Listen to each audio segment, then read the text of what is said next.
बाबरी का बदला लेना चाहते थे आतंकी डॉक्टर। जो इस वक्त जानकारी मिल रही है, डॉक्टर्स ने मिशन का नाम D6 दिया था। D6 धार्मिक स्थल, आरएसएस ऑफिस निशाने पर थे। व्हाइट कॉलर टेरर मॉड्यूल की एसेट थी मैडम सर्जन शाहीन। अपनी मोटी कमाई भी मिशन में लगाते थे आतंकी डॉक्टर।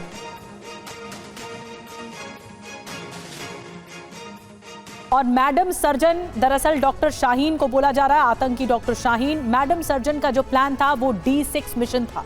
अब ये प्लान क्या है आपको बताते हैं। 6 दिसंबर को ब्लास्ट करने की योजना थी और बाबरी गिराने का बदला लेना चाहते थे। 6 दिसंबर को ही ये घटना भी हुई थी।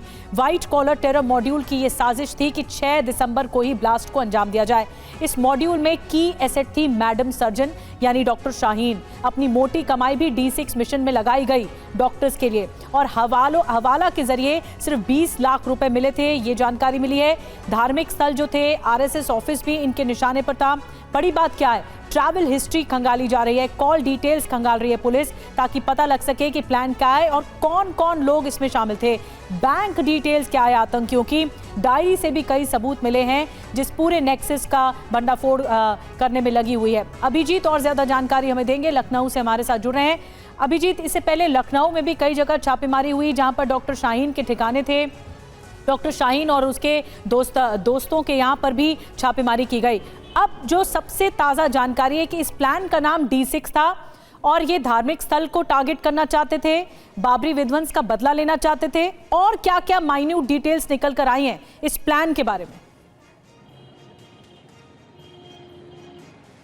देखिए, जैसे जैसे जांच इस पूरे मामले में आगे बढ़ रही है वैसे वैसे शाहीन की भूमिका सबसे महत्वपूर्ण, उसको एक की एसेट के तौर पर देखा जा रहा था JEM के, और उनको कई जिम्मेदारी उसको दी गई थी। उसके खातों की जब खंगाला गया तो 7 बैंक खाते कुल सामने आए हैं, जिसमें से पिछले 7 सालों में 2 करोड़ से ज़्यादा का ट्रांजैक्शन की हिस्ट्री जो है वो सामने आ रही है। उस एंगल से भी पुलिस जाँच कर रही है पूरे मामले की। हवाला नेटवर्क के जरिए 20 लाख इन तक पहुँचे, किसी हैंडलर के द्वारा दिए गए, ये जानकारी तो पहले आ ही रही थी। लेकिन अब जो बात सामने आ रही है बड़ी, वो ये कि जो ये डॉक्टर्स का ग्रुप था, रेडिकल डॉक्टर्स, ये अपनी मोटी कमाई का हिस्सा भी अपने मिशन को अंजाम देने में लगा रहे थे। इस बात की जानकारी सामने आ रही है क्योंकि तमाम MD लेवल के डॉक्टर्स थे, सर्जन थे और प्रोफेसर्स की नौकरी कर रहे थे, लेकिन हर कोई इसमें लो प्रोफाइल मेंटेन करता था, यानी कि अपने निजी जीवन में वो बिल्कुल सादे तरीके से रहते थे और अपनी कमाई का हिस्सा बड़ा जो है वो अपने मिशन के लिए खर्च करते थे। सितंबर महीने में एक नई ब्रेजा कार खरीदी गई थी जिस शाहीन के द्वारा। तो ये तमाम चीज़ें जो है अब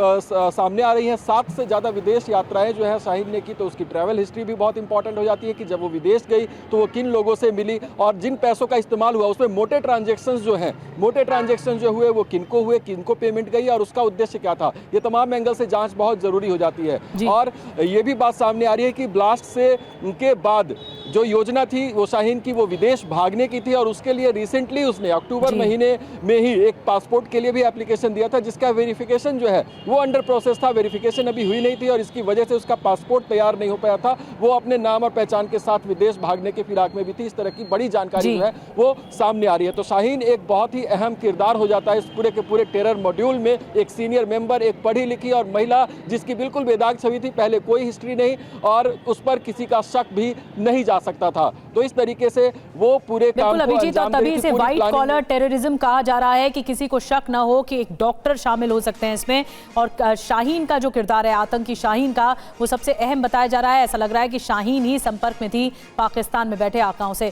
अभिजीत, आप बने रहिए, बहुत अहम सूचना है, बहुत अहम जानकारी दी अभिजीत ने। और डॉक्टर शाहीन के खाते में एक और बड़ी इंफॉर्मेशन है, 1 करोड़ 55 लाख का लेन देन हुआ इसी डॉक्टर शाहीन के खाते से और पिछले 7 सालों में 7 बैंक खातों में लेन देन हुआ है। दिल्ली ब्लास्ट मामले में बुलडोजर एक्शन भी हो सकता है। देखिए, एक और हलचल, अल फलाह यूनिवर्सिटी पर बुलडोजर एक्शन संभव है। बीते दिनों प्रशासन ने की थी यूनिवर्सिटी की पैमाइश। जी हां, फरीदाबाद क्राइम ब्रांच ने दस्तावेजों की जांच पड़ताल की है। चेयरमैन जावेद अहमद को दिल्ली पुलिस ने 2 समन भी भेजे हैं और अतिक्रमण किया गया है यूनिवर्सिटी की तरफ से, ये जानकारी मिली है। अब बुलडोजर भी चलाया जा सकता है इसी अतिक्रमण पर। तो क्या अल फलाह पर बुलडोजर चलेगा? अब बड़ी खबर क्या है, पहले जानिए एक्शन क्यों और वजह क्या है। देखिए, खबर यह है कि 2 FIR दर्ज हो चुकी है यूनिवर्सिटी के खिलाफ, जिसमें धोखाधड़ी, जालसाजी, इरेगुलरिटीज का मामला है। UGC की शिकायत इसमें की गई थी, उसके बाद एक्शन लिया गया। अब वजह क्या है? वजह यह है कि यूजीसी ने शिकायत की थी। आरोप बहुत संगीन है दिल्ली पुलिस और क्राइम ब्रांच और फरीदाबाद क्राइम ब्रांच के। दिल्ली पुलिस की तरफ से ये आरोप है जिसमें यूनिवर्सिटी से कुछ दस्तावेज मांगे गए, उसके बाद डिटेल्स ईडी को भी शेयर की जाएगी ताकि कोई जो इरेगुलरिटीज हैं, वित्तीय अनियमितताएं हैं, उसकी जांच हो सके। जामिया नगर में यूनिवर्सिटी के दफ्तर पर छापेमारी की गई जो यहाँ ब्रांच है दिल्ली में, और चेयरमैन को 2 समन तक भेजे गए। अब तक उसका कोई जवाब नहीं। फरीदाबाद क्राइम ब्रांच भी अपने स्तर पर जांच को आगे बढ़ा रही है। यूनिवर्सिटी की जमीन की पैमाइश की गई थी, पूरा मुआयना किया गया था कि जमीन को लेकर और विस्तार के नाम पर अधिग्रहण और बुलडोजर एक्शन लिया जा सकता है।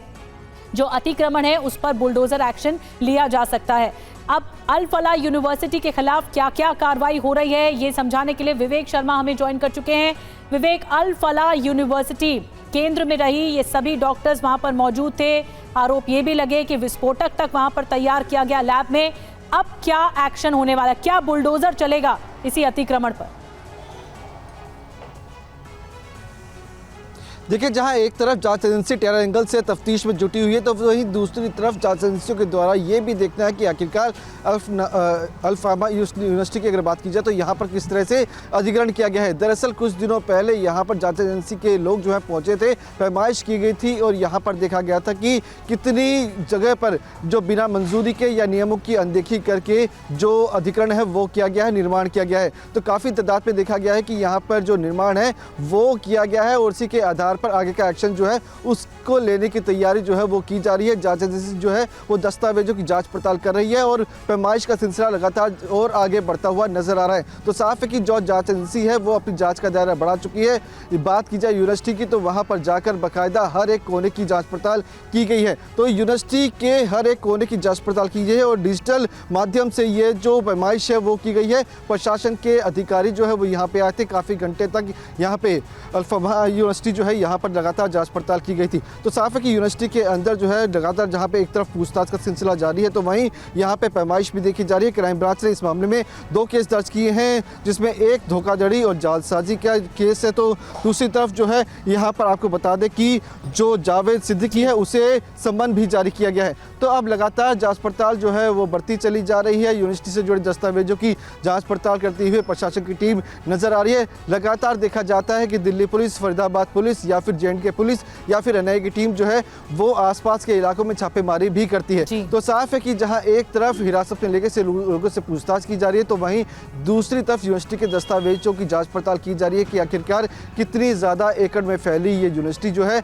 उसमें कितने नियमों की अनदेखी की गई है, कहाँ कहाँ अवैध रूप से निर्माण किया गया है, कई जगह पर निर्माण मिला गया है जहाँ पर बुलडोजर की कार्रवाई आने वाले समय में की जा सकती है। बड़ी जानकारी है कि जो अतिक्रमण के बताया जा रहा है अगर दस्तावेज गलत पाए गए तो ये कार्रवाई मुमकिन है, बुलडोजर एक्शन दिखाया जा सकता है अल फलाह यूनिवर्सिटी में, क्योंकि यही एपी सेंटर रहा, यहीं से ही सब जानकारियां सामने आई इन डॉक्टर्स, आतंकी डॉक्टर्स के बारे में।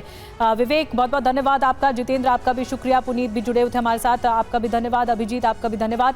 ये पूरी जांच आगे बढ़ रही है जिसमें दिल्ली पुलिस भी है, फरीदाबाद पुलिस भी है, हरियाणा पुलिस भी है, इसके अलावा जम्मू कश्मीर पुलिस और NIA भी अपने स्तर पर जांच पड़ताल आगे बढ़ रही है।